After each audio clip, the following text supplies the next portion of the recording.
Welcome tonight. This is a tremendous crowd. We're very happy with that, and we'd like to see you here more often. So I just want to point out a thank you to Jonah back there with the camera. He's from PAC-B, and always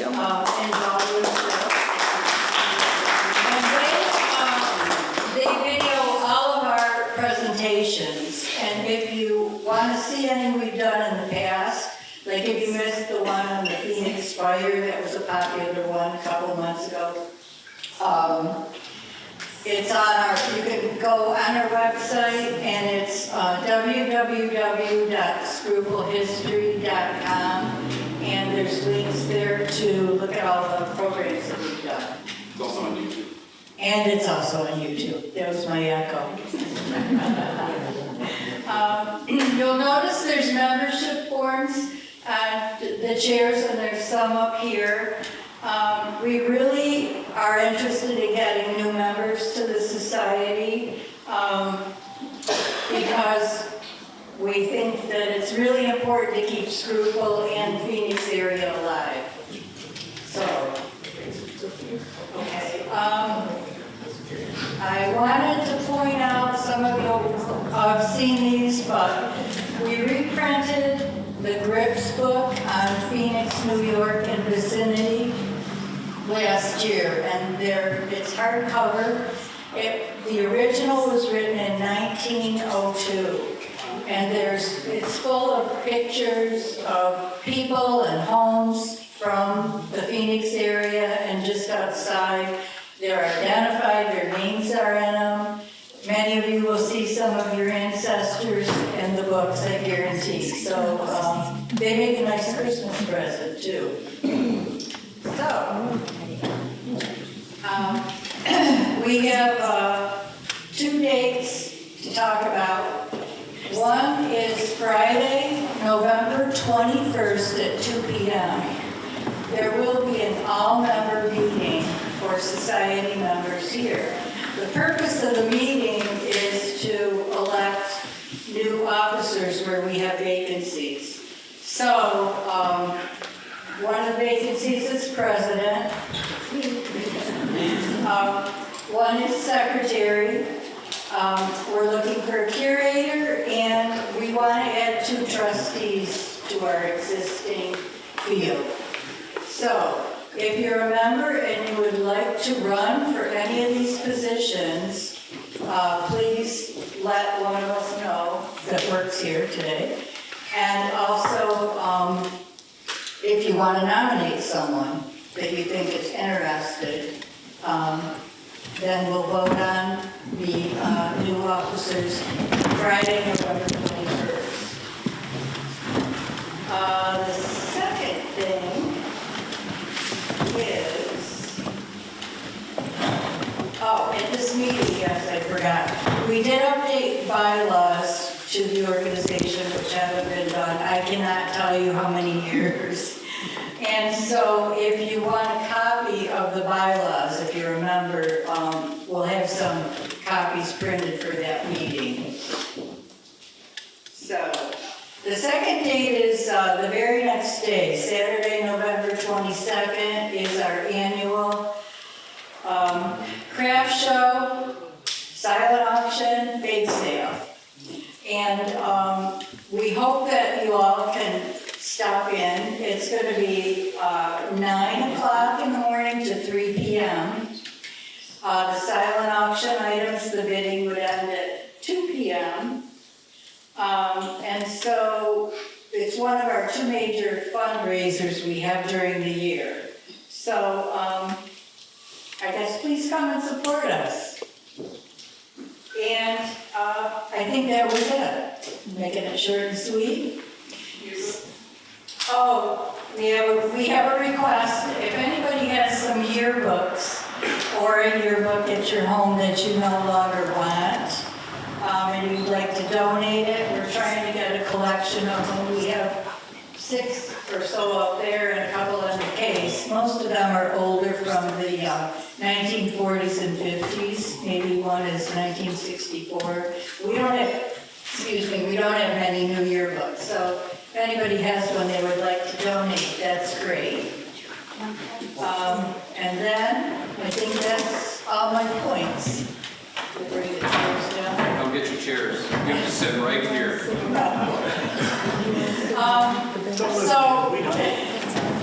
So you all know tonight's program is on Hinmanville, or Hinmansville, which. So what we're going to do is we're going to do a two-part program, and our trustee, Steve McMahon, he's going to be going over the history of the area, and then Jim Cromback, I guess a lot of you know Jim, and we're going to just have people come comment, tell stories, ask questions at that point in time. So thank you all for coming. Right? Oh, yeah. I don't know how to do it. So can everybody hear me? Yes. I'm mic'd up through PAC-B TV, but not internally. I'm blown away right now, I'm shocked, because a high school colleague of mine just walked in the door and introduced himself. And we haven't seen each other, what, Gary, in 50 years? Something similar. No, it was 18 years ago on a boat on the Erie Canal at Reunion. Well, there you go. Someone remembers more than I do. I'm pretty sure we have the entire town of Hinmanville here tonight. Raise your hand if you live in Hinmanville, have lived there, or have family that lives there or has lived there. That's pretty good. Okay. Before we get started, I just want to do some thank yous.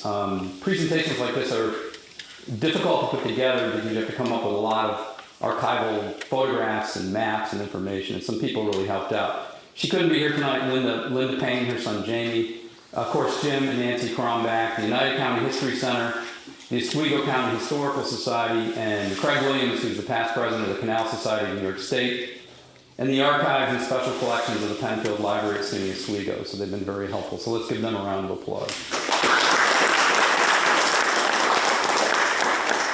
So, as Gail said, this is going to be a two-parter. I'm going to do a chronological history of the Hamlet, early photographs of the Hamlet, early. And I'm really going to try to answer three questions. Many of my presentations are stories of things that happened in the past. This is really not that case. It's really a history. But I'm asking three questions, hoping to answer them. Who was here before the Hamlet was here? Why did it come to be located where it is? And then how did it appear 100 to 150 years ago? And then, as I said, Jim's going to jump in and facilitate a discussion. Hopefully a lot of you have memories of the Hamlet that we haven't even thought of, right? And a lot of them are going to be probably more recent in history. So he's going to pass around a microphone, and we'll do our best to try to facilitate a sharing of memories or an oral history, if you will. So first we'll get started with the history of the Hamlet. When I say history, we're going to go back pretty far. I hope that's okay. Before we talk about why and when Americans settled the Hamlet, it's important to note who was here before. For centuries, the Oswego River belonged to the Onondaga tribe of the Haudenosaunee, formerly known as the Iroquois. There were sporadic settlements on the territory between Onondaga Lake and Lake Ontario, especially at Phoenix down here, and also up at Oswego Falls, otherwise known as Fulton. And you can see here's Hinmanville right here. So what we have here is an old map from 1771 that shows the territory of the Onondaga tribe of the Haudenosaunee. Obviously, Senecas, Cayugas, Onondagas, Oneidas, Mohawk. And then someone has tried to put together where we found evidence that there were settlements up and down the river.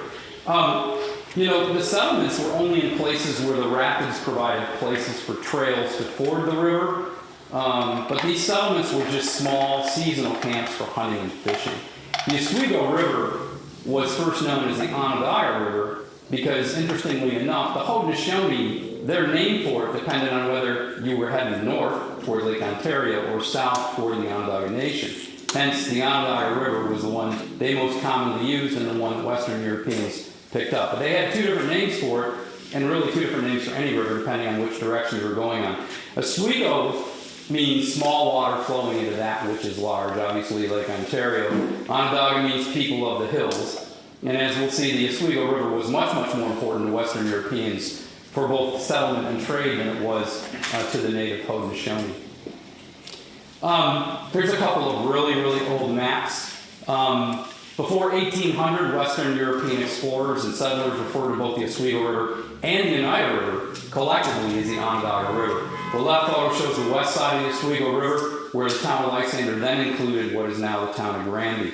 It was part of the military tract. How many folks have heard of the military tract? Okay, me and one other person. That was really, the military tract was set up because after the American Revolution, the government was cash poor and had to reward its veterans somehow. And they got plots of land in exchange for their service, but it only went west of the Oswego River and then south down through the Finger Lakes. It did not go east of the Oswego River where you see on the right. The size of the grant was based on the rank of the veteran, but the smallest grant, even for a private, was a single lot of 600 acres. Yeah. That sounds really valuable unless your 600 acres is Beaver Lake, right? You're not going to grow anything on Beaver Lake. And also, you got to remember, at this time, the land was completely undeveloped. Nothing but timber and wilderness, and wolves, and panthers, and bears, and everything else you can imagine. The friendliest thing the settlers had to confront were the Haudenosaunee, quite frankly. They were very helpful and very friendly in those cases. The right photo shows the east side of the Oswego River where the town of Schroeppel had yet to be carved out of Scriba's patent. We just had this discussion before the presentation. The military tract ended at the Oswego River, and then we went east. There were vast, vast tracts of land that New York State sold to raise money. It was Haudenosaunee land, but they sold it anyway. Hundreds of thousands of acres. First to brothers named Roosevelt, and then to Schroeppel, and then and Schroeppel bought it from Schroeppel. So this had yet to be carved out of Scriba's patent. At the time when these maps were made, both sides of the river were completely unsettled, as I said, and both maps show a sharp bend in the Oswego River between three rivers down here up to Oswego Falls on the north. And that sharp bend is really where Hinmanville came to be, or Hinmansville, as we'll find out. And it was called Fiddler's Elbow. It was a distinct geographic formation in the river. Both maps show that sharp bend, as I said, and it was just south of something called Horseshoe Rapids, or rifts, which became a really important feature in the river, not just because it was dammed and created water power for a sawmill, but millions of pounds of eels were harvested there up through the 1850s until the dams were raised for the barge canal, and eels and salmon, for that matter, could no longer go up the river anymore. But it was a huge eel fishery all up and down the Oswego River. In 1810, we've heard of DeWitt Clinton, right? This is the 200th anniversary of the original Erie Canal, completed in 1825. He was the father of the canal, governor of New York State, and had aspirations to be president. He and the canal commissioners traveled through this place by boat. They were surveying the Erie Canal to come. They really weren't looking for it to go up the Oswego River, but they were here and they wanted to understand what possibilities it held. They really wanted to go out west through the Seneca and find out what that could hold. If you read his 1810 journal, you can understand why he kind of looks the way he does right now. It looks like he's got a really bad headache. 1810 now, okay? Think back 100, 215 years. Three Rivers Point now is kind of like a great place for water skiing and boating and fishing and everything else. There's a park there and everything else. This is what he wrote in July 15th. Before sundown, we reached Three River Point. We found a house, one house, which was kept by one Maggie, crowded with noisy, drunken people, and the landlord, wife, and son were in the same situation. No sooner were we lodged than our noses were assailed by 1,000 villainous smells. Our ears were invaded by a commingled noise of drunken people in an adjacent room, crickets in the hearth, rats in the walls, dogs under the beds, the whizzing of mosquitoes about our heads, and flying bats around the room. On lighting a candle and examining the beds, we found that we'd been assailed by an army of bedbugs, aided by a light infantry in the shape of fleas and a regiment of mosquito cavalry. I retreated from the disgusting scene, immediately dressed myself, and took refuge in smoking a cigar. So that's what travel was like 100, 215 years ago up and down these rivers when they were completely unsettled. I think what's interesting for this presentation is on July 16th, the next day, he does write in his journal after proceeding 7 miles from Three River Point, we breakfasted at a fine, cool brook on the north side at the foot of Horseshoe Rapid. You know, some local historians have claimed, they've referred to a deep spring at Horseshoe Rapid that the Haudenosaunee used, most likely the source of this cool brook that DeWitt Clinton mentioned. Some claim it's disappeared, but I firmly believe that this became the spot of what? Great Bear. The Great Bear Spring Farm, exactly. And how many people have dipped their feet into the river at the spot where a Great Bear flows into the river? It's about 20 degrees colder, right? So I think you'd agree it's downright cold. I think they actually discovered, well, I'm sure that Haudenosaunee knew about it, but that was the Great Bear Spring Farm. The provenance of this place where many of you live and have lived, and it's called Schroeppel as well, is pretty complicated. I won't get into too much detail. The military tract, as I said, completely covered the counties of Cayuga, Cortland, Onondaga, and Seneca, along with parts of others. Once New York State had paid off its Revolutionary veterans of land, it sold the rest to the highest bidders. It sold 500,000 acres in Oswego and Oneida counties to the brothers Nicholas and John Roosevelt, who promptly sold it to George Schroeppel. Schroeppel quickly sold 20,000 acres of what became known as Schroeppel's patent to George Schroeppel, which became the town of Schroeppel. In 1818, he built a mansion on the Oneida River at Oak Orchard. How many know where Oak Orchard is? Right there near Schroeppel Bridge over the Oneida River. Today it's a bed and breakfast called River Edge Mansion. There you see it, probably 100, 150 years ago on the right. And there you see George Schroeppel on the left. In many cases, these people overextended themselves. The reason it changed hands literally within a matter of months each time was they didn't have the credit to buy the land. They had to sell it off again and again and again. And that's how Schroeppel, we have no photo of him or no illustration, ended up with the land. And that's where the town's name came from. Now, here's the Schroeppel, one of the Schroeppel daughters on the left, Marie Schroeppel. She married a guy named John Hinman.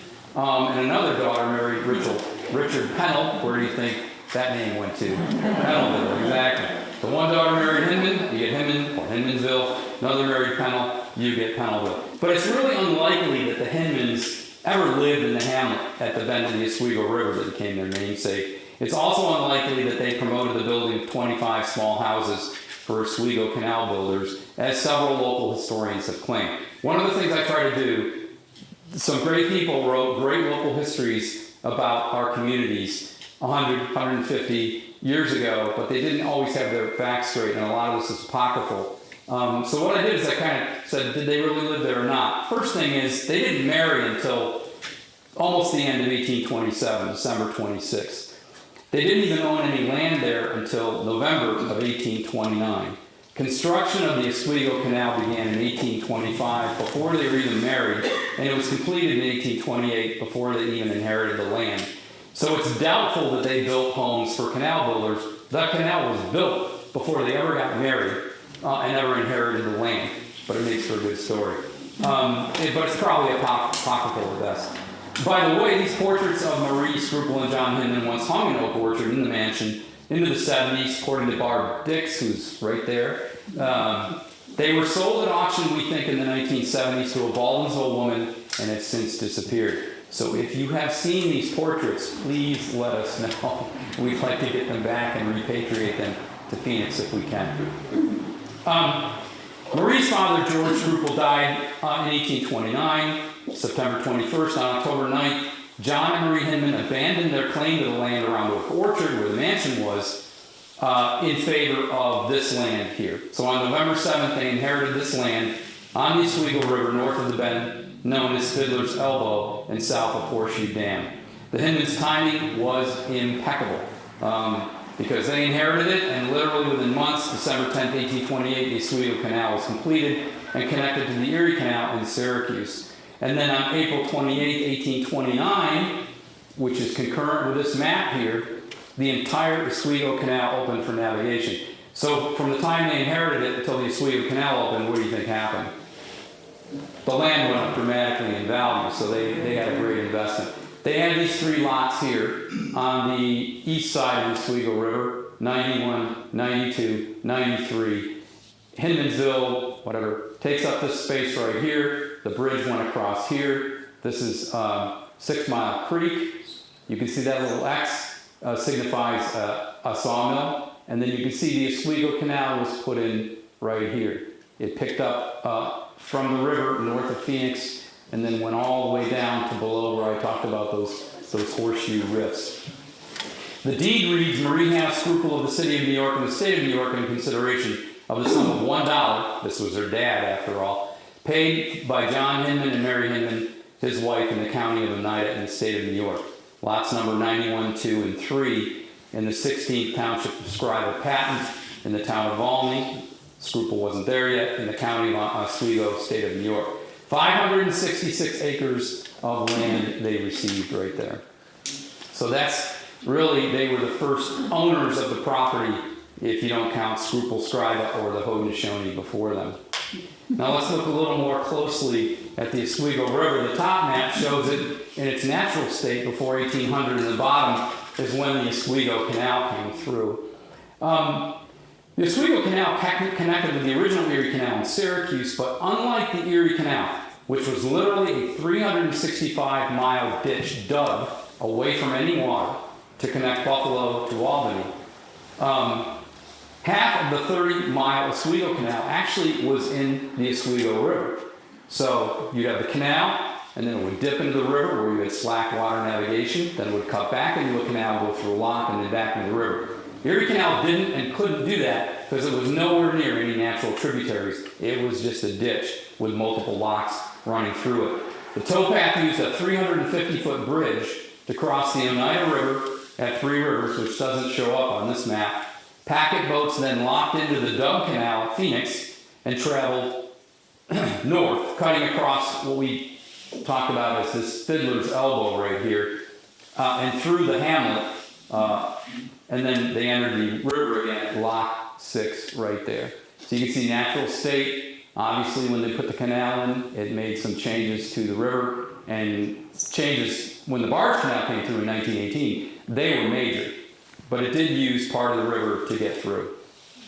And I was always puzzled. I had a small postcard collection. That's kind of what we do with historical societies. And this one had always puzzled me. This is a late 19th century illustration looking north on the Oswego River, just north of Three River Point.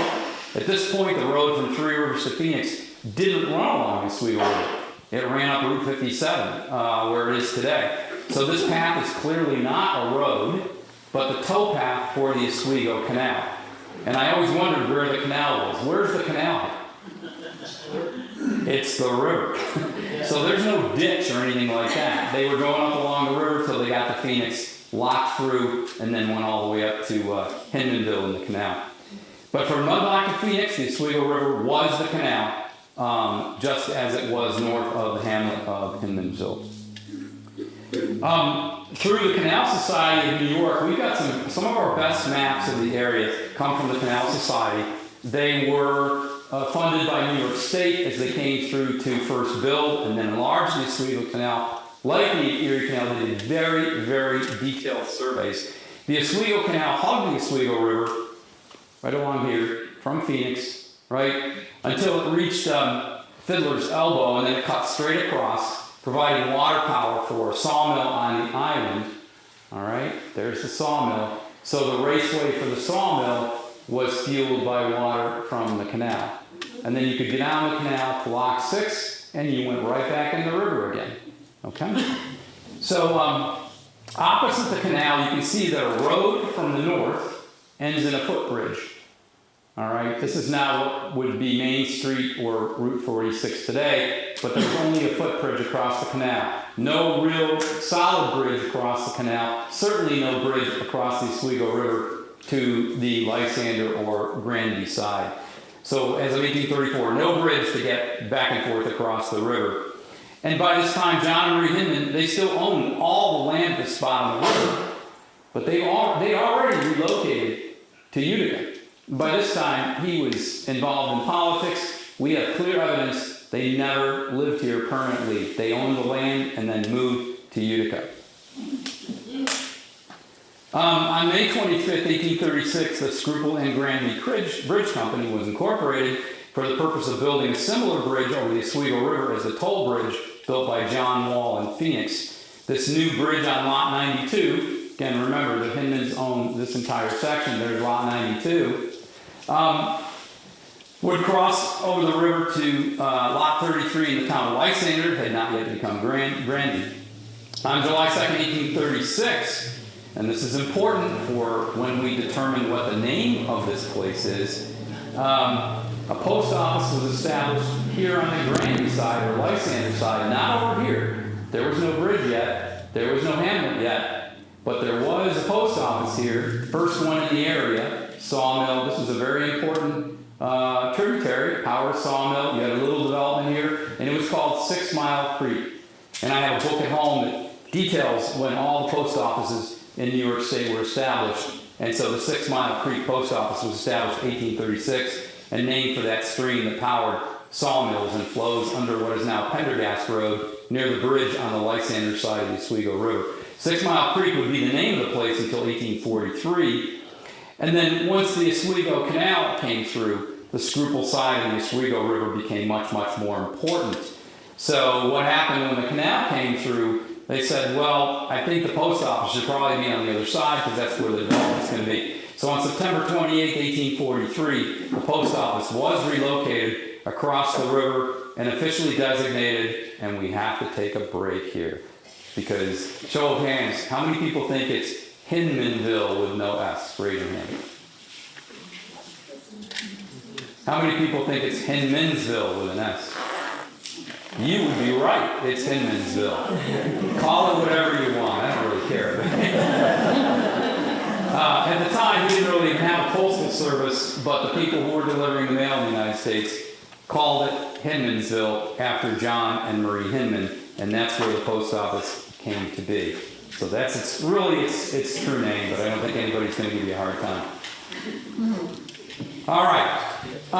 Histories of Oswego County, written in 1877 and 1899, both claim that the Hinmans, and especially Marie, erected a church and a schoolhouse in Hinmansville, but they disappeared by the time of the writing of both of those histories in the late 1800s. I believe she did, even though they didn't live here. They were very generous. They were philanthropists. And so I think they did pump a lot of money into the local economy. They still owned land here. You can say J.E. Hinman owned what we think was a summer house here. There's another Hinman up here. We think that was his brother Benjamin that lived there.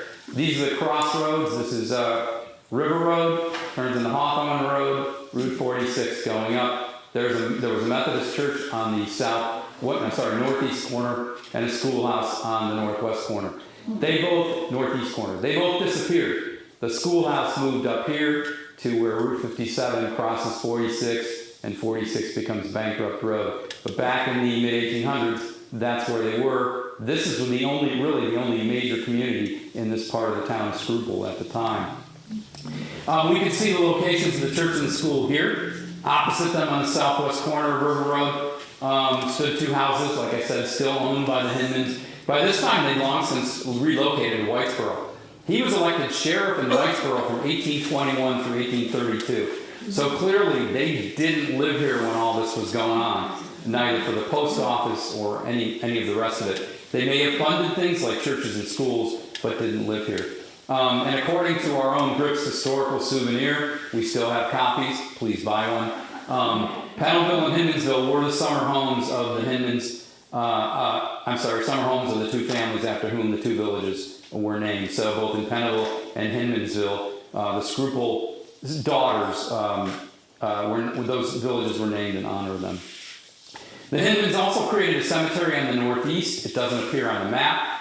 Really all that's left, it's on the old Minota farm up on the northeast corner of Hawthorne Road. You can still see the grave of Benjamin Hinman. The folks have been kind enough to lift that stone up. It had fallen. The whole cemetery is in disarray. It's quite old. But his brother, Benjamin Hinman, died pretty young and was buried there. It's really probably the only gravestone you can see anymore. He was a justice of the peace, buried in 1845, and his monument reads, B. Hinman, Esquire, died August 7, 1845, brother to Colonel J.E. Hinman. We think he got the colonel name from his service in the War of 1812, but I've seen a lot of local histories, and a lot of people called themselves colonels and captains and things like that. So we're not really sure whether he served. On May 25th, 1836, the Schroeppel and Granby Bridge Company was incorporated for the purpose of building a similar bridge over the Oswego River as the toll bridge. We talked about that. And we'll go one forward. And by the 1850s, the old bridge that I showed you over the Oswego River had become obsolete. So it was first repaired in 1853 and then finally replaced in 1860. We don't have a photo of it, but it's very, very likely that it looked identical to this one. This is the first bridge, second bridge in Phoenix. It was a wooden 8-span bridge over the Oswego River from Phoenix to West Phoenix and Lysander, built 1858. I think it's a safe assumption to think that the one that went over the river first in 1860 was a wooden bridge just like this one. It's kind of interesting. There was a sarcastic letter to the editor of the Onondaga Gazette in 1852. It tells just how serious the problem had become and why they had to build a new bridge. I'm just going to read it to you. The stringers and floor of the west span of the bridge which crosses the Oswego River at Hinmansville fell today, while being crossed by Mr. Sidney White, Harvey Brown, and a child, with 2 yoke of oxen and a wagon. So if you can imagine, I know the bridge is a pain in the neck today. It's a 1-lane bridge. It's dangerous as heck. But can you imagine crossing the bridge and everything falls into water, including a little kid and a team of oxen? Wonderful to say all were saved, Mr. Brown and child, to an unexpected bath, which Mr. White clung to the timbers and kept himself out. The bridge had for some time chronic rheumatism and had been subjected to the allopathic treatment. But from constitutional and inveterate nature of the complaint, all hope of a recovery had fled, and as a last resort, it has unceremoniously adopted the hydropathic practice. A ferry will be immediately established. By the way, these are antiquated terms, and when people wrote letters to the editor, they tried to show how smart they were. And sometimes you had to get a dictionary and look up what they meant. Allopathy is an archaic term. It was a derogatory term given to traditional medicine, traditional evidence-based medicine, the kind we practice today, by homeopathic doctors who practiced alternative medicine like hydropathy. So clearly, the bridge had some medical issues and fell into the water with people on it. All right, here's probably the 2 best maps we have of now Hinmansville. Even though it's frustrating as heck, by now the post office has been established and called Hinmansville, and what do our map makers do? They create even more problems for us in the future. That's 1851, 1867. You can see there's some growth going on here, right? Some extra streets, a lot more homes, a lot more businesses on the island between the river. And that's just simply a function of how important the Oswego Canal and its connection to the Erie Canal became. The Erie Canal completely transformed upstate New York State, America, because it cut the cost and time to ship goods from Buffalo to Albany by 1/10. And so it became extremely popular, both along the Erie Canal and up and down the Oswego Canal. Hinmansville depended entirely on the canal for its prosperity, its growth, its very existence.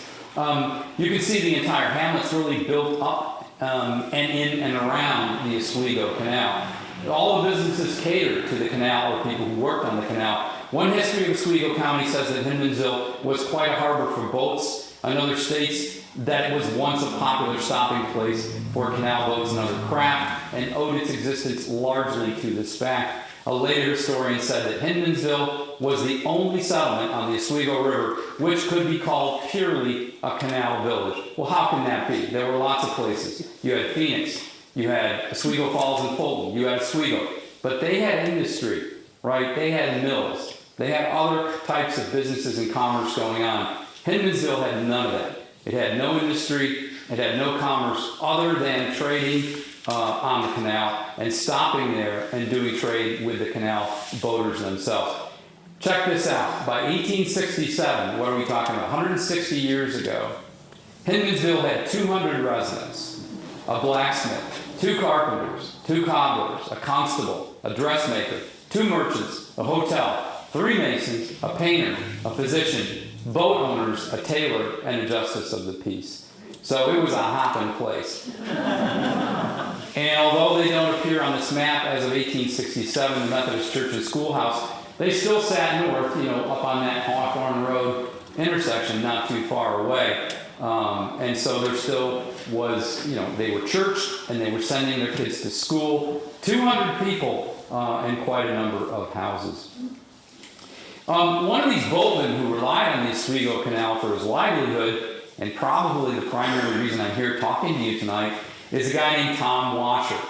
How many of you are familiar with Washer Road in Hinmansville? How many remember the Washer store? Anybody? Will Washer store? Probably not some of the younger people, but Tom Washer captained a canal boat called the MS Frost. Now, he was not very wealthy. He piloted it from about 1875 to 1910. He didn't own the boat. He piloted it for the owner, hauling mostly lumber and stone.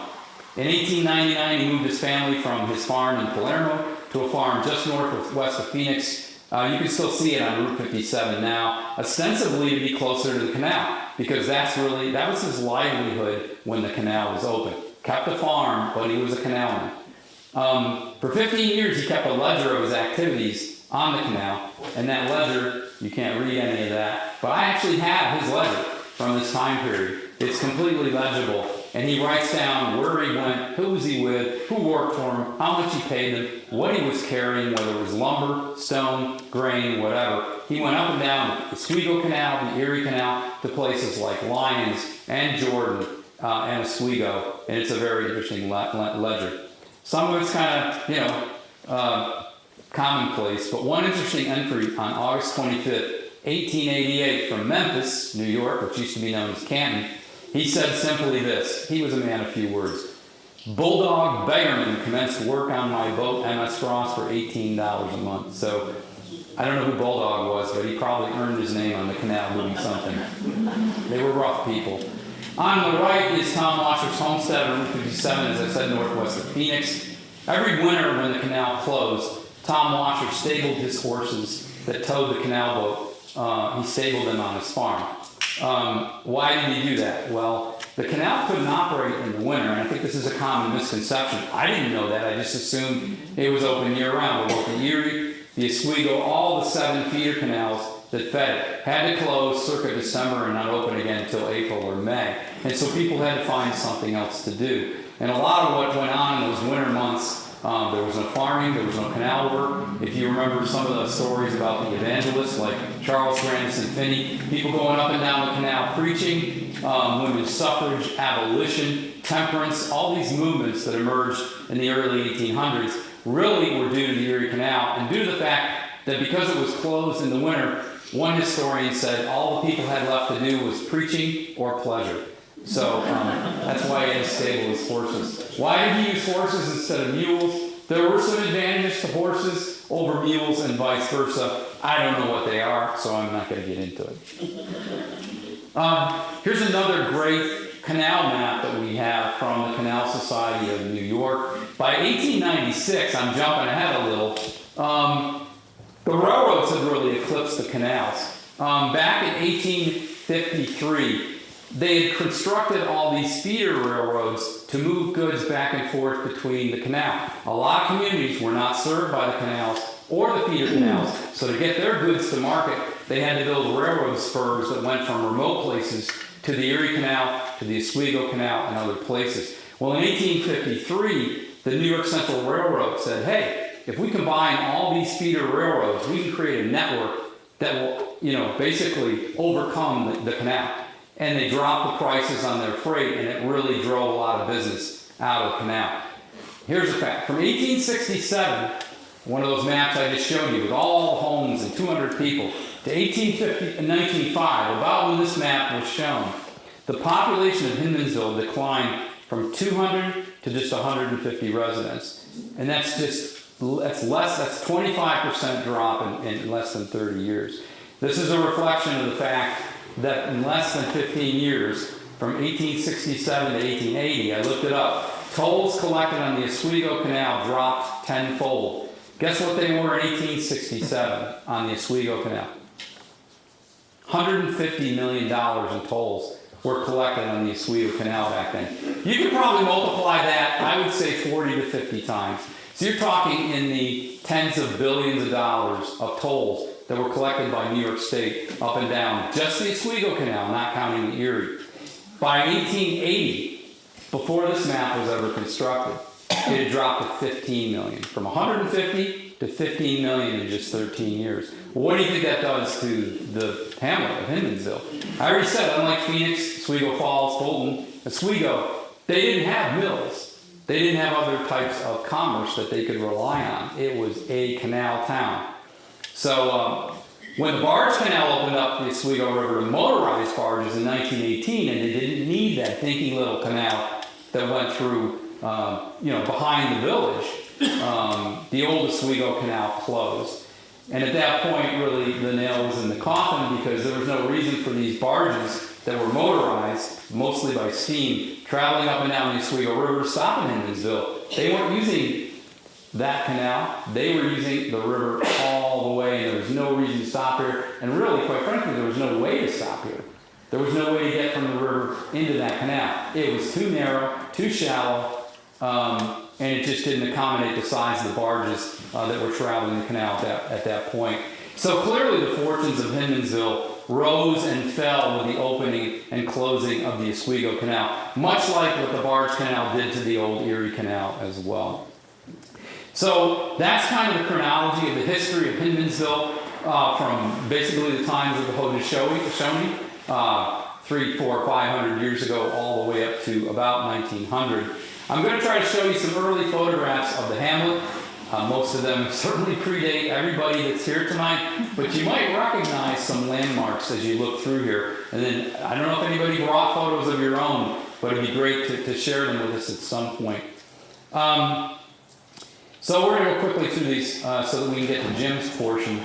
Tom Washer, the canal boat captain, his oldest child was a guy named Will Washer. Will was a school teacher at Wright's Corners, right on Lamson Road. He first lived in the house shown on the left, which still sits on the east side of Washer Street in town. After Will opened a general store, circa 1925, he and his wife Bertha lived in the back of the store, and then his parents, Tom and Ida Washer, the canal boat captain that had a farm out on 57, they moved into this house.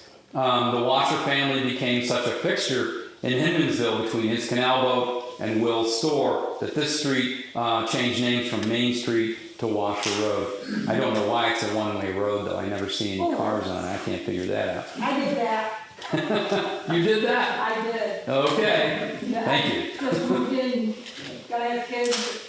Too many people living down, about 55, hitting the hill, catching air. Well, there you go. Now we know why it's a one-lane road. Thank you. I appreciate that. We're able to find that house today, 100 years later. There it is on the left-hand side of the left photograph, and on the right, literally 100 years later. A little. It's had some wear and tear over the years, but it's still there. They built houses well back then. Here's a view right across the street from the house I just showed you on the west side of Washer Street. This is the house of William and Margaret Davis in 1896, looking north on Main Street, or what is now Washer Road. Margaret seated on the left of the photo. Her daughter, Alta Davis, married Frank Payne. How many people know of the Payne family in Hinmansville? Quite a fixture. And Linda and her son helped me with these photographs. This became their home in the early 19th century on what is now Washer Road. Frank and Alta Payne were the late Larry Payne's parents. Margaret Davis lived from 1843 to 1915. Here's another one. This is the Davis Payne house back in 1896. And today, let me just go back for a second. Yep, there you go. There it is on the right in 2025, on the left in 1896. Again, the house is still standing, structurally still the same, but it's still there over 100 years later, 125 years later. Here's the first house of Frank and Alta Payne on the corner of the canal towpath and Main Street. Now, the towpath hadn't been filled in yet at this point, but it became Towpath Street and Washer Road. And so now this is on the corner of Route 46 and Washer Road. Shown in front is Floyd Payne. I was told that when he was very, very little, he contracted polio, I think, and so he couldn't walk for many years as a child. And that's Larry Payne, the late Larry Payne's father right there. And now if you want to look ahead, here we have 3 shots of the Payne house on that corner that you're all familiar with. Back in 1896, 1947, and today. Hasn't changed a whole lot. In 1947, it was a store and became the Kronbach grocery store about some 10 years later. And that's Linda's house on the right in 2025 in the same spot. Again, they built them well. Many of these are still standing. We just don't have a lot of old photos. Thanks to Linda and her son Jamie, we have a lot more than we would have. Here's another shot from Linda and Jamie. This is a view of the extended Davis family looking northeast from the island between the canal and the river. Okay? So the river, they'd be looking at the river in this picture, and the canal is right behind them. So behind the family's canal, they're facing the Oswego River to the southwest, so the river's behind the photographer. And standing all the way on the right of the photo is Margaret Davis, kind of the matriarch of the family, and she's the late Larry Payne's grandmother. What I want you to notice, which is kind of interesting, you can see the horse and buggy crossing the canal here. These canal bridges were identical up and down the Oswego, Erie, and all the other canals of the time in the 1800s. They were painted white, all of them painted white. They were structurally exactly the same size, shape, and dimensions. My personal theory is they were painted a bright white so that if you were coming down the canal, now you weren't going too fast because you're being pulled by mules or horses, but what happens if you don't look? You're going to get banged in the head and potentially decapitated. So that's why they're all painted white. Just a bit of trivia, there was a bridge just like this over the canal in Memphis, down in Van Buren, which was Canton. And guess who painted that bridge? Because he was a carpenter and a painter and worked up and down the Erie Canal in the 1830s. Brigham Young of the Mormon Church, before he got involved with Joseph Smith and the Mormon Church, was just a regulation painter, carpenter, whatever. He worked in and around the Port Byron area, and he painted many of the bridges up and down the canal. He might have even painted this one, for all I know. Here's a great view looking north from Pendergast Road, or where it is now, down the Oswego River. Hinmanville's on the right, across the river. There's that canal bridge. So again, here's the river. The canal is going like this. All right. You can see the old river bridge. This is the one, the old one. We don't have that today. It was demolished in 1915. It was a double span bridge. And then you can see the canal bridge, and you can see a few buildings on the island between the canal and the river. There's a barn here, and this is a general store, and I'm going to show you in a little while what that became. Okay, a lot of buildings, both homes and businesses, on this island that separated the Oswego Canal over here on the east from the Oswego River on the west. And this would be... Do you know anything about the big house on the left that looks quite pretentious? Yes. Is that the Betts house? I have no idea. You tell me. I think it is. It's the best house. If Barb Dick says it's the best house, it's the best house. And then 6 Mile Creek would have come right through here, flowing into the river. Again, that's where the original post office was over here. There was a settlement and a sawmill, and most of that, I think, went away when Hinmansville became something real in the 1840s when it got the post office. We know this shot was taken before 1915 because that's when the current river bridge was built, and it doesn't look anything like that. All right, another similar shot from a similar angle. Here's a view looking north from Pendergast Road down the Oswego River. The outlet of 6 Mile Creek into the river is visible in the left foreground. You can see it right there. There's that homestead of the Betts. I know Ira Betts owned land on both sides of the river south of Hinmansville, here and over here. So that very well could be his homestead. Okay? What do we have next? We got a few of these. Here's another interesting view. Now this is looking, if you'd gone up Pendergrass Road north and crossed over 46 to the other side and stopped at the bridge, that's where this is. That's a view looking northeast across the Oswego River from Hinmansville, at Hinmansville from the Granby side. So Hinmansville is over here, okay? There's the double span bridge. You can see there's that barn, and there's some buildings here on the island. So these folks are clearly having a picnic or something. Again, before 1915, because we know that bridge was replaced in 1915. Some of these are hard to date, some of them are a little easier. Here's a view looking southwest from Hinmansville across the river in the opposite direction at 6 Mile Creek in Granby. And you can see the bridge over 6 Mile Creek there on the left of the river bridge. Again, the two-span bridge before 1915. There's that barn that we saw from the other side of the river. Okay, another outbuilding over here. And you can see the size of that outlet. At one time, I think it was flowing a lot faster than it does today because it drained a lot more land and had a sawmill on it and everything.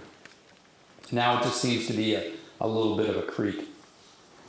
Here's a view looking west around the bend of the Oswego Canal. Actually, that colorized photo or colorized postcard I showed you at the very beginning, this is the original photo that it was taken from. It's looking west around the bend of the Oswego Canal at the canal bridge in Hinmansville.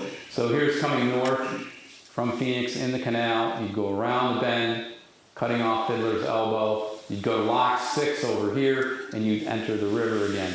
Here you see some of these buildings. And again, most of these were warehouses and stores, not mills. There was no milling going on because there really wasn't a source of water power on this side of the river. It was over at 6 Mile Creek. So this is a general store, and I'll show you more pictures of that later. And here's where the majority of the folks lived, east of the canal. Is that the current Lock 6 in Oswego? Well, Lock 6 is not visible on here. You mean Lock 6 in Hinmansville? Well, Oswego River. Well, this is the canal through Hinmansville. Lock 6 is the lock on the Oswego Canal in Hinmansville. Yeah, so we'll see that in a second. This is this side of the canal bridge, south of it. We'll look on the north side in a second. Here you go, Keith, with a great setup. So this is a view looking north at old Lock 6 on the Oswego Canal in Hinmansville. A lot of this is still visible. I mean, if you walk down there today on Towpath Road, some say this is the best preserved lock on the old Oswego Canal on the Oswego River. So take a look at it before something happens to it. This is where the Oswego Canal re-entered the Oswego River. Again, I told you, unlike the Erie Canal, it actually used both a dug canal, this one, and it used the river. And if you went through the locks, you went through a small, shallow area here and then went right back into the river. That's all still visible. This is gone. What was that? Anybody guess? Lock Tender's house. Lock Tender's house, exactly. It was there until quite late, but now it's gone, and there are houses along here now. There was a footbridge back here at one point too, but I think it was after this photo was taken. So that's Lock 6. Here's a great shot from 1915. How do we know it's 1915? Even though it's not dated. They're building the new bridge, right? So here's a view looking northeast at Hinmansville and the new bridge being built across the river in 1915. The old Oswego Canal was abandoned when the barge canal was completed in 1918. I haven't found yet when they filled it in and created Towpath Road or Towpath Street or whatever. But it clearly was filled in at some point, probably not long after the barge canal came through. Before the barge canal could be opened, again, because it used the river and it used boats that had a greater draft, they were wider, they went deeper, they used steam or other kinds of power. All the dams and bridges up and down the river, including Phoenix, had to be raised to facilitate bigger boats powered by coal or oil, not by horses or mules. In Phoenix, when the barge canal came through in 1911, they had to raise the dam, they had to deepen the lock, and they had to raise the bridges. This happened all up and down the Oswego Canal and the Erie, well, not the Erie Canal, but the Oswego Canal and the Seneca River. And this is what they're doing here. They're eliminating the old bridge, not because it's unsound, but because it wasn't tall enough to accommodate these other boats coming through. It's interesting, when they did this, they didn't deepen the river. They did dredge in places, but in most cases they raised the bridges and raised the dam to raise the level of the water. You can see some homes over here on the island and on the other side of the old canal. There's a barn. Behind the barn is a general store we're going to talk about. This was Route 46 or Main Street. At some point, they cut off the turn and drove and rode it straight up to Route 57. So they cut that corner off. You saw on those old maps, you'd cross the bridge would go straight to the right and then straight up Washer Road, and that Route 46 cuts that off now. So in 1915, this new bridge was built to connect Hinmansville in the town of Schroeppel with the town of Granby on the other side of the Oswego River. Now, this is not a very good shot, but that's that general store I keep pointing to.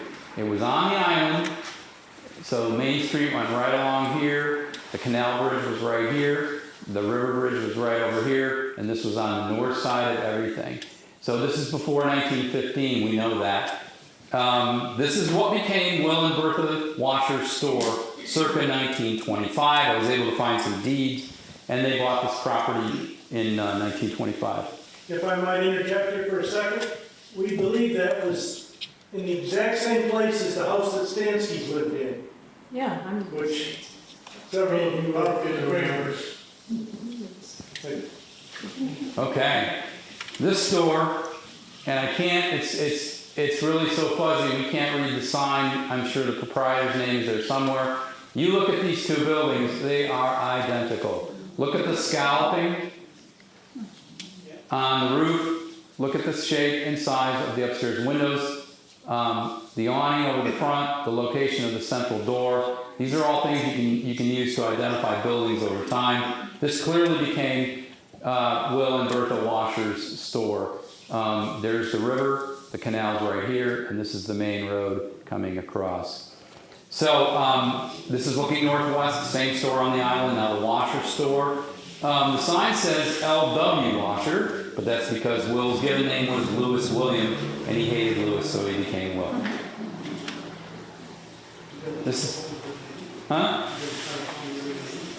Yeah, Will. So Will Washer is my great uncle. So I inherited a lot of his stuff and a lot of these artifacts. This is the back of the store. The reason I'm showing it to you for two reasons. One, they lived in the back of the store for many years.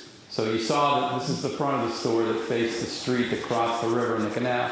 And this was their home in the back. This was the lawn that went all the way down to the river. And this is about 1925, I'm guessing. The store underwent considerable renovation, and this is what it looked like by 1934. It had some upgrades. Jim and I spent a lot of time trying to figure out where this building could be.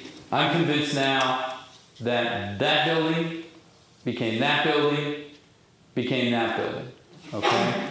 So this is not where Dixon's store was, or Payne's store, or Kronbeck's store.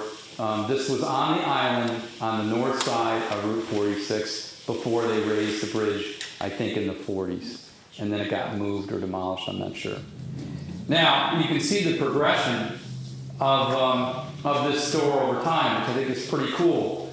This is a shot I showed you earlier, blown up, looking north up the Oswego River. Hinmansville's over here. Hinmansville, sorry. There's the canal bridge.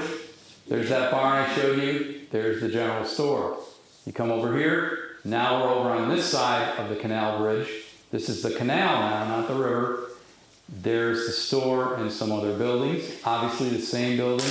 If you zoom in, you can see the similarities. Became this store by 1915. In fact, that's what it was right there, and probably right there. Washer bought it circa 1925, upgraded in 1934, and it's gone now, but you can see the progression of the general store in Hinmansville. The Washers had several businesses. He was a school teacher early on, but when he retired from school teaching, he opened up his general store. He and his wife Bertha ran it, but he also ran something called the Washer Camp. I don't know if anybody remembers the Washer Camp or camps down on Washer Road. I talked to somebody who remembered it. Here's a view looking northeast at it. He called it Winona Park. I don't think that's stuck because I didn't see it for very long. This is one of my postcards. You can see Washer Camp, Winona Park, Hinmanville. So he's wrong. Got the name wrong. But anyway, here's the lawn going down to the river. On the other side of this house would have been Towpath Street by now. I'm sure the canal had been filled in. And this is the back side of the house. Beginning in the late 1920s to the 1940s, Will and Bertha Washer operated a handful of seasonal camps in Hinmansville. They initially called the place Winona Park. but again, it lasted through the 40s, not under that name. Here's a shot in the backyard. I try to avoid showing lots of family photos because I know they're boring, but this is my family, or some of them. This is a view of the Washer Camp on the banks of the Oswego River. Again, that's the Washer Camp. This is just to the side of the Washer Camp. They had some outbuildings, some barns, and this is in the 1940s, 1947, 1948. There's Will Washer. Anybody remember the guy? Some people may, no? He died around 1960. There he is over there. That's his wife, Bertha. This is my paternal grandfather, George McMahon, Will's nephew. This is my paternal grandmother, Beatrice Dee McMahon. And they were very, very close to the Washers because my grandfather had been orphaned at a very, very early age as a child. And Will kind of became his surrogate father over the years. Anyway, so another shot of the Washer Camp on the river. We don't have too many more, and I'm going to turn it over to Jim. We have another place much more prominent than Washer Park called Pilkey Park. Does anybody remember Pilkey Park? I see a hand back there. Pilkey Park, so this is looking south across the river, so you're on the island in Hinmansville, looking south over at Granby.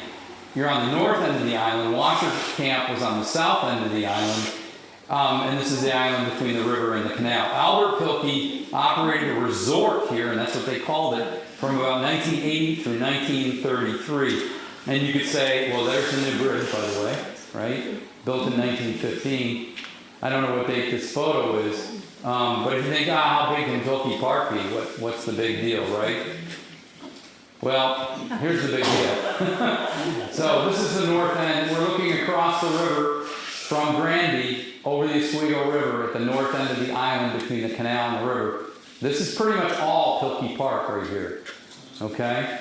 And you can see all the ads. I found dozens and dozens and dozens of ads in papers, local papers, including Syracuse and Oswego. There was a lot going on at Pilkey Park. It occupied the entire north end of the island between the canal and the river. A footbridge across the canal connected it to the towpath so you could walk across. It was a summer destination for camping, fishing, boating, swimming, picnics, music, and dancing. It featured several cottages, a dance hall, and a small store. And if you're thinking, how big could this thing have been in Hinmansville in the 1920s and 30s?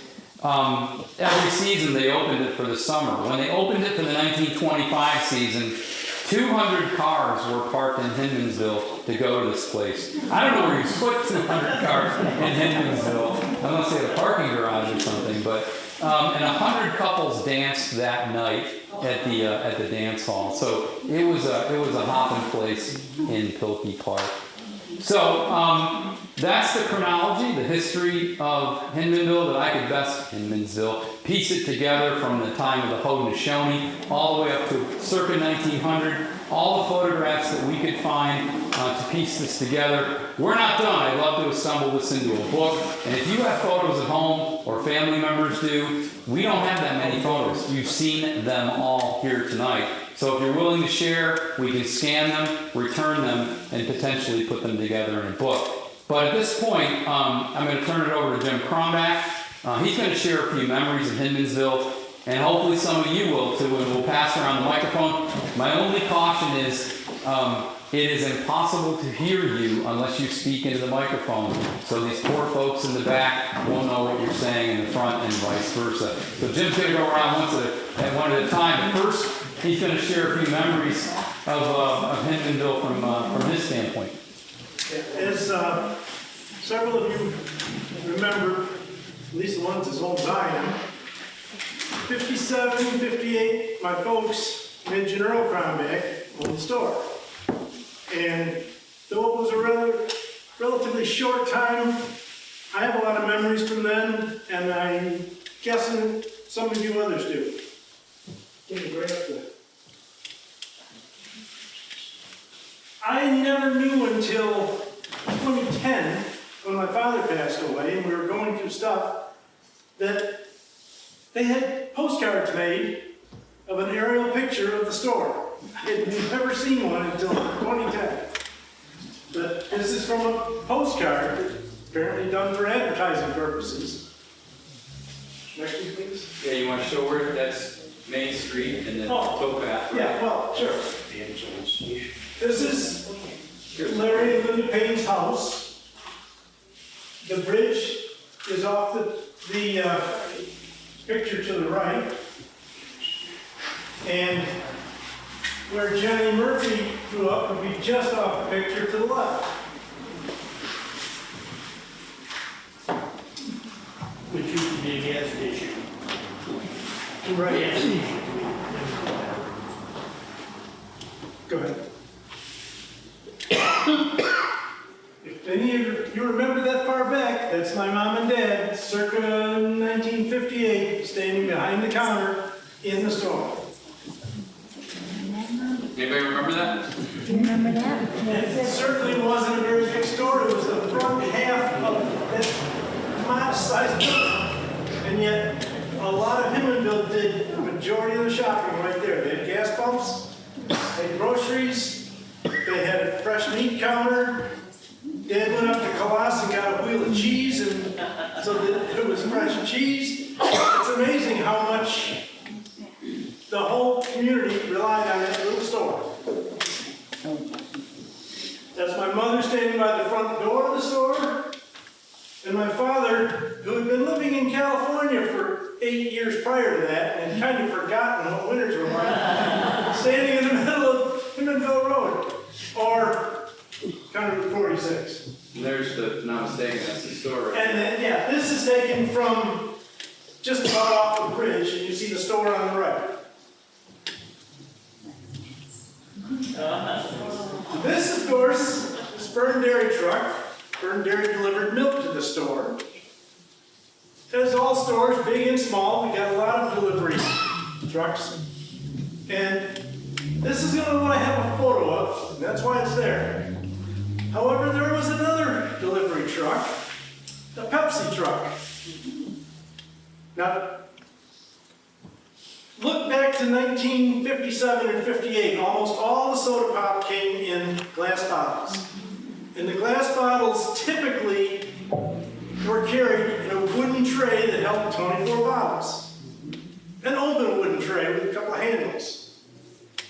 And the trucks that transported them around the stores at the time, or at least a lot of them, were open on the sides, and there were just stacks of these trays on the side of the truck. Well, we came home from school one day, and the bus let everyone off in Himenville because at that time, the bus made one stop, and that was in the store. If you lived in Himenville, you walked to the store because that's where the bus was going to be. And at the end of the day, that's where all the kids got off the bus. Got off the bus, and here's the Pepsi truck in the middle of winter, stuck. We got off to one side more than it should have, and the whole truck is leaning enough that quite a bit of the soda pop had fallen off the side of the truck and into the snow. I don't recall, I was only 8 years old.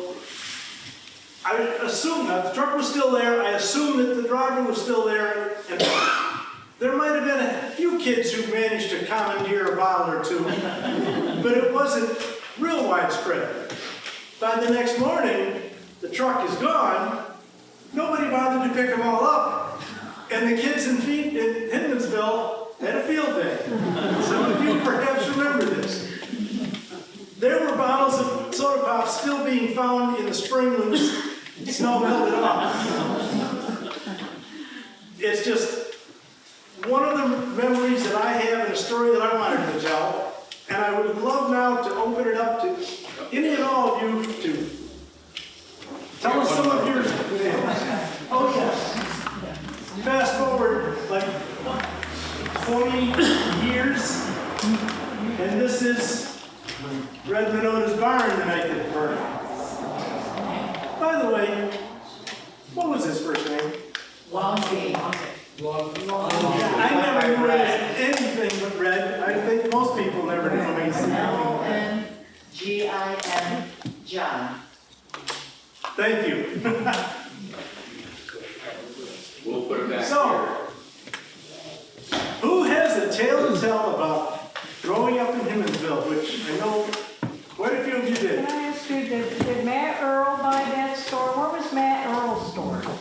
Yes, That was it. He bought it. yes, the question was it the same store that Matt Earl had? Yes, my mother and father, sadly, at least I thought, only owned it for a couple of years, and then they sold it and moved into the village of Phoenix, and they sold it to Matt Earl. Same building, same location, but he made it into a different kind of store, more of a sporting goods store.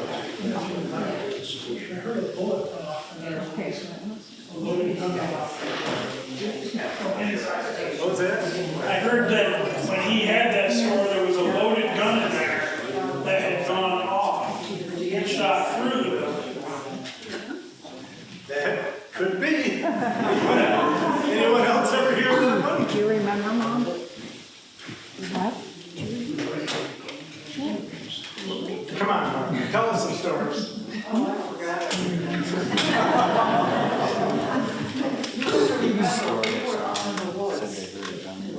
And we were kind of sheltered from all the little children down there.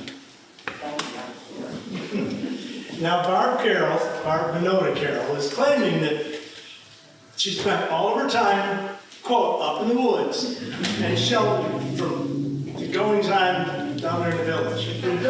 But of course, for 180 days a year, she went down to that store twice, once to get on the bus and another time to get back off of it. So how sheltered could you be?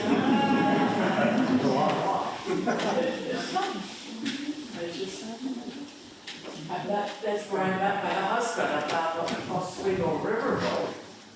Tell us all about it. I was gonna be a nun. I went to a Catholic school down in Fulton. I guess it didn't work. And I was ready to be a nun. I just loved the Dominican nuns.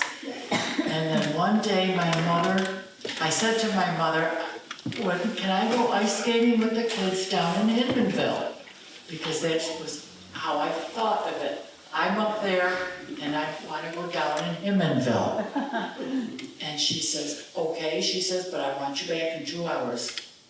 I had gotten ice skates for Christmas and I went over, I don't even know the name of the little back road there where the pond was.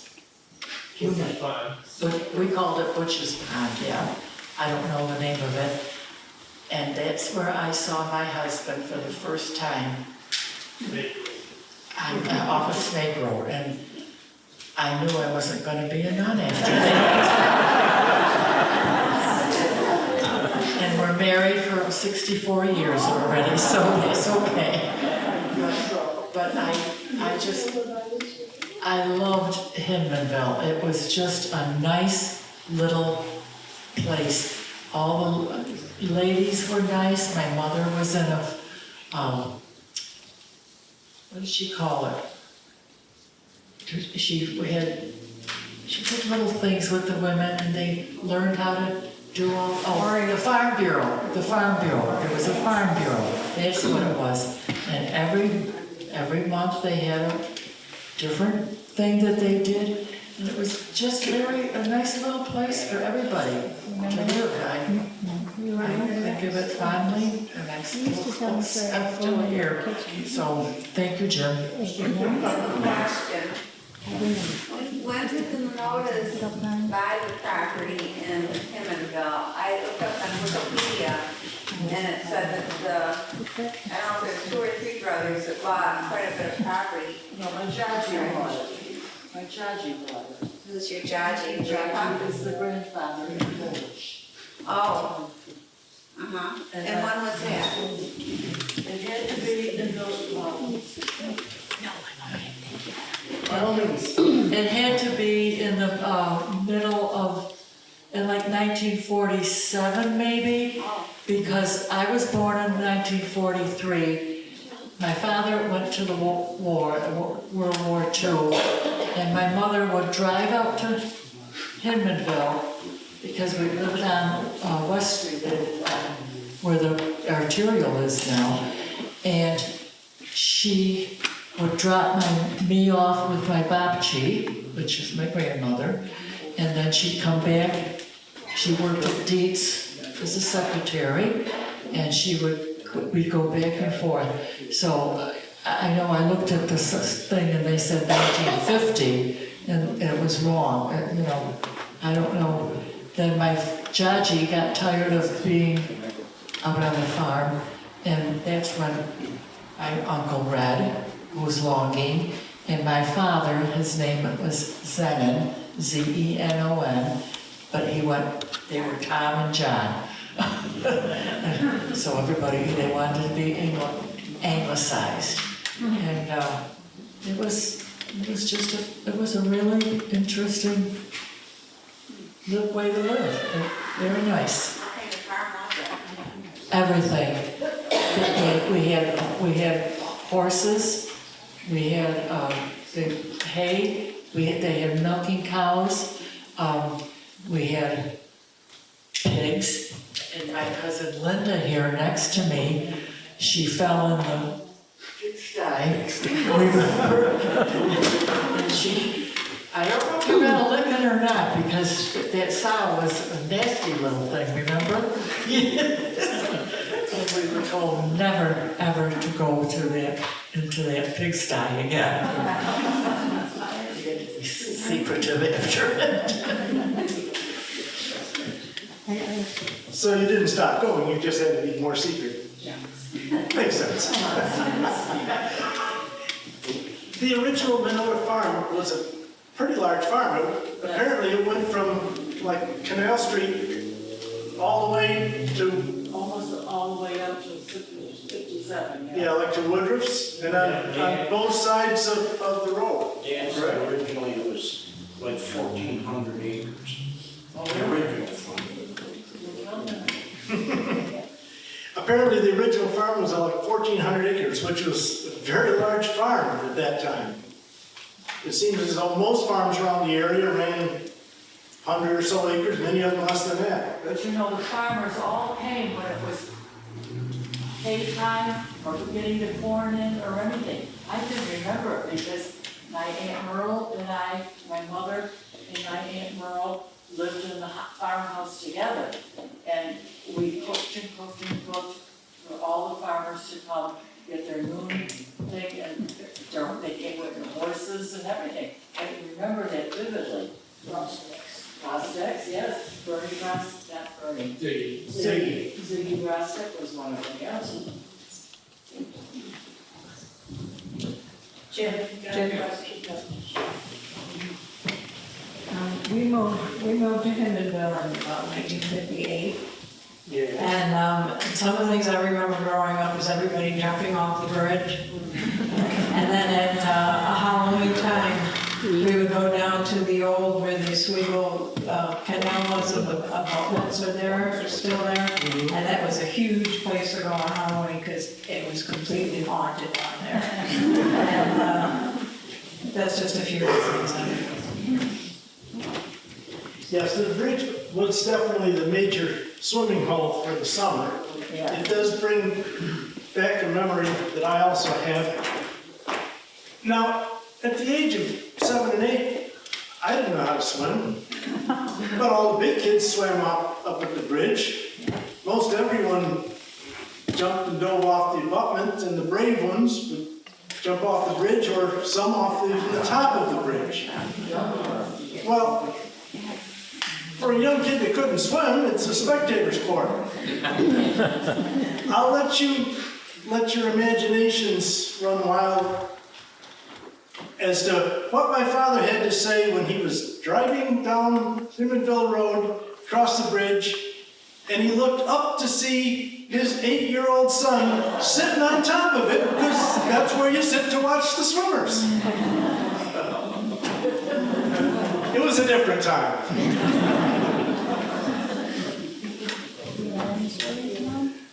Ron, you remember the day that we caught the snapping turtle and dragged it all over Hindenville trying to find somebody that was interested in a snapping turtle? Now here's a couple of young kids this big, and I think we ended up picking up the notice. strangely nobody was that interested in a snapping turtle. We thought we had a treasure for sure. It was big enough that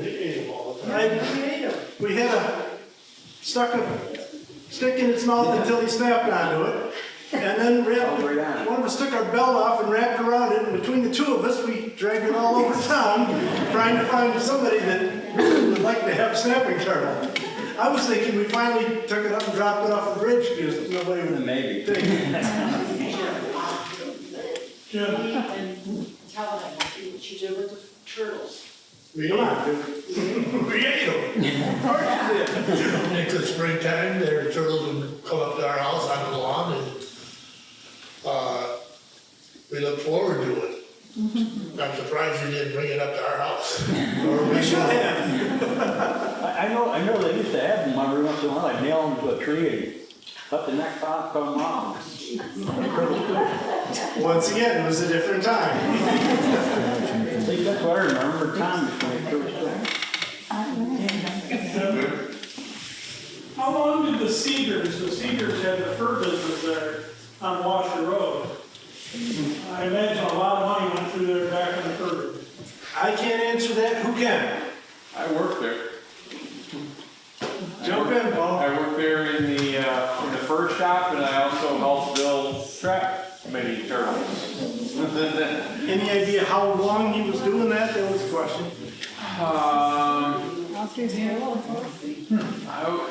I worked there in '78. And he started well before then. So I don't know. I worked for him in the early 90s, late 80s. Yeah, because Mitch took it over. I tried to get Mac to come tonight, but he's not feeling well. So, he could have told you a lot more.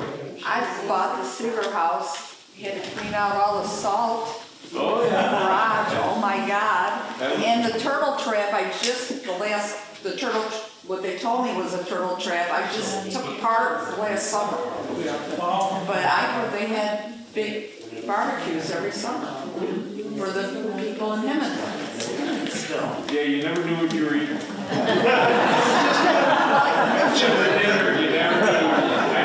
never asked. It was smart. I went to an auction, and we went in the house, it wasn't in good shape. I said, I don't know about this. We go down near the river, and it's a beautiful view across the river, and there was skinned muskrats or raccoons or something on the riverbank. It's like, oh, but the view is good, I think we're gonna stay. That's the trapping business. But I do have to wonder about those barbecues. Yeah. Yes. I'm sorry. My mother-in-law moved in the 70s, and from her living there, and her sister-in-law and brother-in-law lived across the way, and then their kids bought a place, and we bought my mother-in-law's old place, so we've called it Patnodville. And since we've been there, like my kids having the one-way street because everybody's on 55, having my kids learn how to ride their bikes, priceless.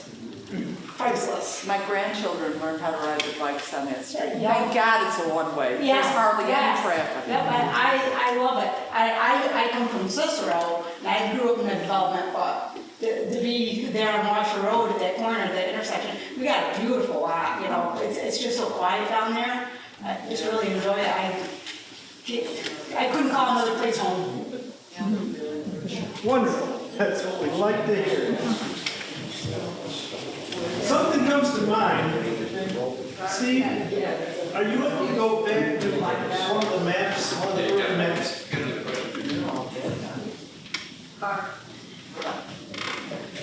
You got something else? Somebody raise it. Well, we were talking about Billy Burchard. Well, then talk about it. You did it. I wasn't doing it, wasn't shut up. No question. Yes, and take off. He strung up the bridge with all the toilet paper every Halloween. Yes. Yep, Billy Burchard, and all the Burchards are they're all passed now, there's not many of them. We used to do the houses, because they wouldn't give us townhomes on the other side. Remember they used to. Something I thought of during Steve's presentation, I wanted to mention. Remember that? Who are you? Prior to the 1915 bridge,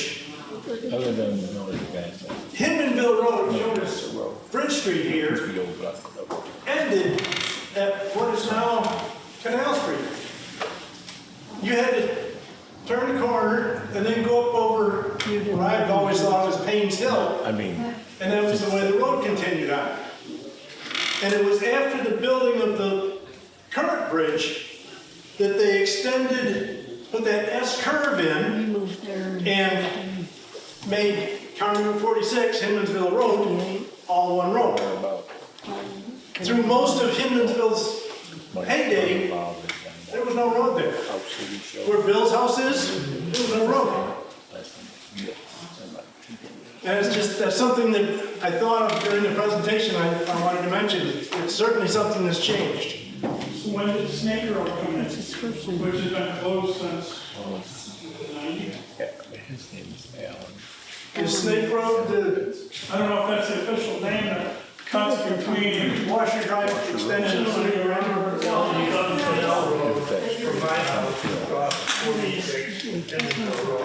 And then down through what? And then goes, it stops, being paved, and then. Well, these early maps clearly show, where's your point?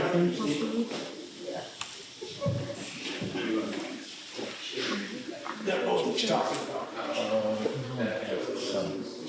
Yes.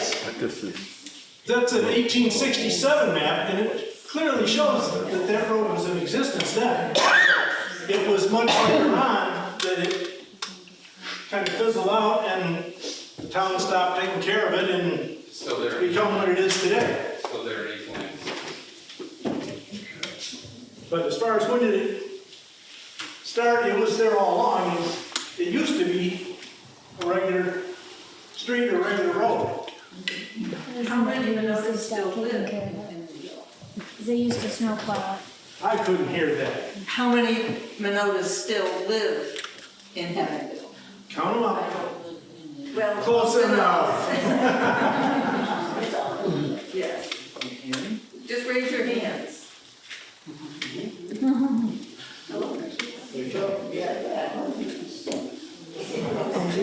I'm going to comment. How amazing is that?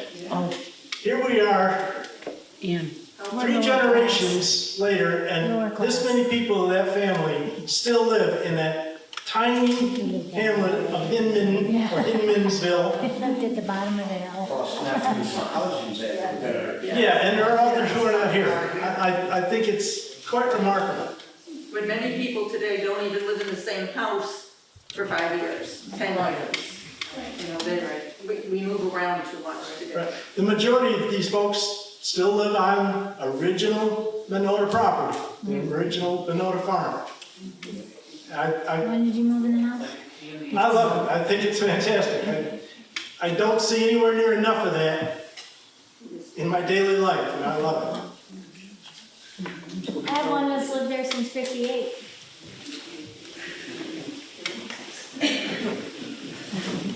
She's lived in the house since '58. In which house? The one on Canal Road, Fieldses. Okay, here's a lady who's lived in the Fields house on Canal Street since 1958. Yeah. And she was my campfire. Ah, see, now you can't hide.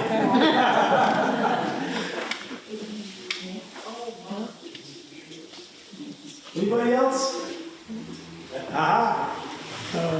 Yeah, I'm just wondering if people have very much information about the Washer camp. Washer Hotel years ago. Steve, you want to chime in here? He's wondering how much information we have about the Washer camp. He said not much. Not much more than what I showed you. Just how long it lasted, and that there were multiple cottages. That's about all I know. Yeah. it appears to have been quite an operation at the time, and that, the dance hall, as some of you remember, was part of that, Well, that was Pilkey Park. or Pelkey Park, right? My mistake. Washer Camp was a camp and a couple of cottages. Pilkey Park was kind of a large recreation or resort area.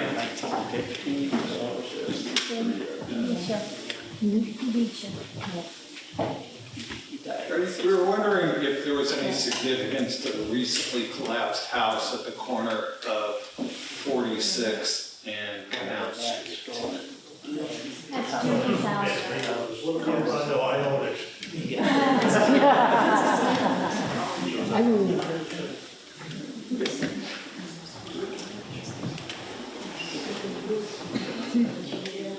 The lady who lived there when I lived in Himmersville was Winnie Beals, I presume Winifred Beals. And Father, I'll tell you a little bit. here we go, jump in, tell us the rest of the story. Well, when my grandparents bought the Heaven Farm, there was a whole slew of Beals that lived in that corner house on 46 and Canal. They warmed up to my father real quick because the hunting was excellent in that area. And the property was very posted very heavily. They were story supposedly the game warden and the judge and we're all in cahoots to keep everybody off. But they wanted to get to know my father so that they could get permission to hunt all their property. They were quite a lot. The old lady, she would sit in her rocking chair, and they had, I can still the same old round table when I was a kid. In their living room, they used to play cards and they'd be swearing their heads off at each other, calling them every filthy name you could think of, that's what they call. And the old lady would, my father would tell me, the old lady would be sitting there rocking her head, "Shut up, boys, cut it out." She lost her leg. She lost her leg because she had sugar, and she got a wooden leg, and she got very mean as she got older. She didn't want you stepping on her grass or anything, and they started calling her the helicopter, so that her leg would go like this. And were very mean to her. I just wanted to say PAC-B TV has a 90-minute limit, and it's okay, Joe, for you to shut down now. And if there's maybe one or two more questions, or if people want to get refreshments, go ahead. So, thank you. Thank you. I also remember the dance hall down there. They got run down and roof started leaking and all the kids in the neighborhood vandalized it. I seen it, I had nothing to do with it. All the other kids, right? All the bad kids. Anyway, my father knew the owner of that property where the dance hall was. And my father wasted nothing, penny wise and pound foolish, you don't just throw anything good away. He had me and my brothers down there dismantling all this hardwood floors at the dance hall, tongue and groove. And actually it's on my sister Lorraine's house right now on the roof. All the tongue and groove boards. Waste not, want not. One memory that I have of Winnie Beals was sitting in a small shed behind the house with a wood stove and hand-making Christmas wreaths. Oh, yeah. Family tradition. Yeah.